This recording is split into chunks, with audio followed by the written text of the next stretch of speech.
বন্ধুরা, আমার আজকের পর্বে রয়েছে জামাই ষষ্ঠীর সময়সূচি এবং নিয়মকানুন। তাই বন্ধুগণ, ষষ্ঠী পূজা উপলক্ষে আপনাদের জানাই আন্তরিক অভিনন্দন ও শুভেচ্ছা।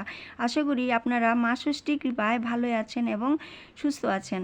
ভিডিওটিতে যাবার আগে মা ষষ্ঠীর কৃপা পেতে কমেন্টে লিখুন জয় মা ষষ্ঠী ঠাকুরন এবং চ্যানেলটিকে আরেকবার লাইক ও সাবস্ক্রাইব করে বলুন জয় মা ষষ্ঠী। এখন বন্ধুগণ, চলুন জামাই ষষ্ঠী কবে, কখন এবং কি কি নিয়ম পালন করতে হবে জানবো আমার এই ভিডিওতে।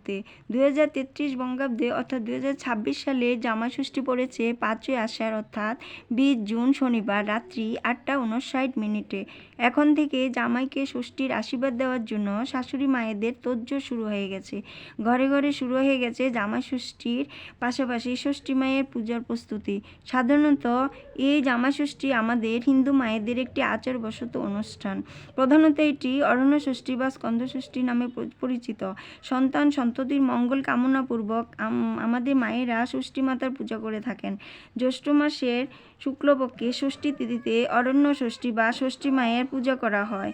মা সন্ততির মঙ্গল কামনার্থে যেমন ষষ্ঠী মায়ের পূজা করেন, তার পাশাপাশি জামাইকেও পুত্রের মর্যাদা দিয়ে ষষ্ঠী মায়ের আশীর্বাদ মাথায় তুলে দেন।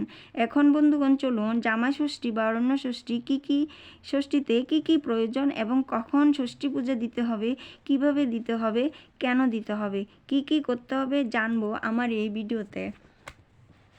ষষ্ঠী মায়ের পূজার জন্য লাগছে একটি জলপূর্ণ ঘট, আম্রপল্লব, ফুল, বেলপাতা, ধান, দূর্বা, হলুদ, সাদা সুতো অথবা লাল সুতো, বিভিন্ন রকম মৌসুমি ফল, দই, মিষ্টি, নারিকেল, নাড়ু, ক্ষীর, পায়েস, তালপাতার পাখা, কলা পাতা ইত্যাদি। পূজাবিধি: ওই দিন মায়েরা ব্রহ্ম মুহূর্তে স্নান সেরে নতুন বস্ত্র পরিধান করে গঙ্গা বা পুকুর থেকে ঘটে জল ভরে আনতে হবে। তারপর ষষ্ঠী মায়ের উদ্দেশ্যে বাড়ির ঠাকুর মন্দিরে ঘটের নিচে ধান দিয়ে ঘটটি বসাতে হবে।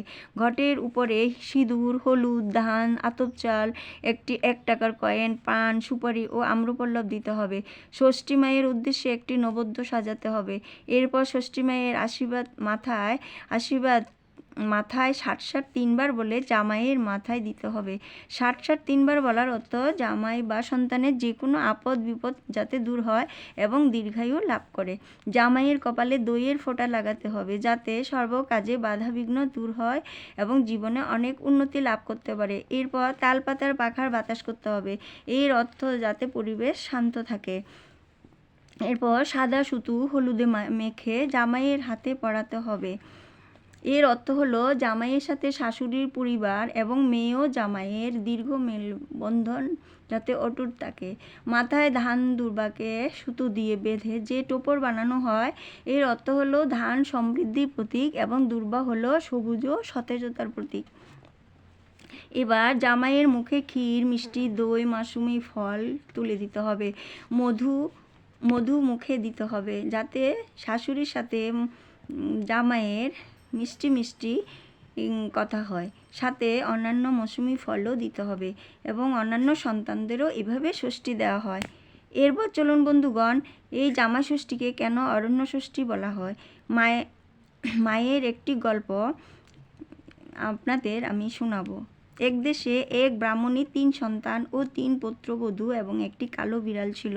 ব্রাহ্মণীর ছোট বউ ছিল একটু বেশি ভোজন রসিক, তার উপর আবার চুরি করার অভ্যাসও ছিল। খাবার সব চুরি করে খেয়ে ফেলতো আর কালো বিড়ালটির উপর দোষ দিত।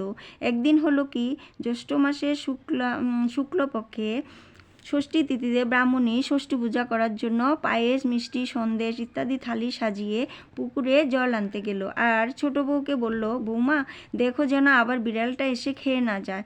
ছোট বউ তখন কি করলো, পছন্দ মতো যা যা ভালো লাগে সব খেয়ে নিল এবং বিড়ালের মুখে একটু দই লাগিয়ে দিল। ব্রাহ্মণী এসে রেগে গিয়ে জিজ্ঞেস করলো, কে এসব করেছে। ছোট বউ বিড়ালটাকে দেখিয়ে দিল এবং বিড়ালটাকে ভীষণভাবে মারধর করলো। বিড়ালটি কাঁদতে কাঁদতে জঙ্গলে গিয়ে ষষ্ঠী মায়ের কাছে বিচার চাইল। মা ষষ্ঠী বলল, ঠিক আছে তুই যা, আমি ছোট বউকে উচিত শিক্ষা দিব।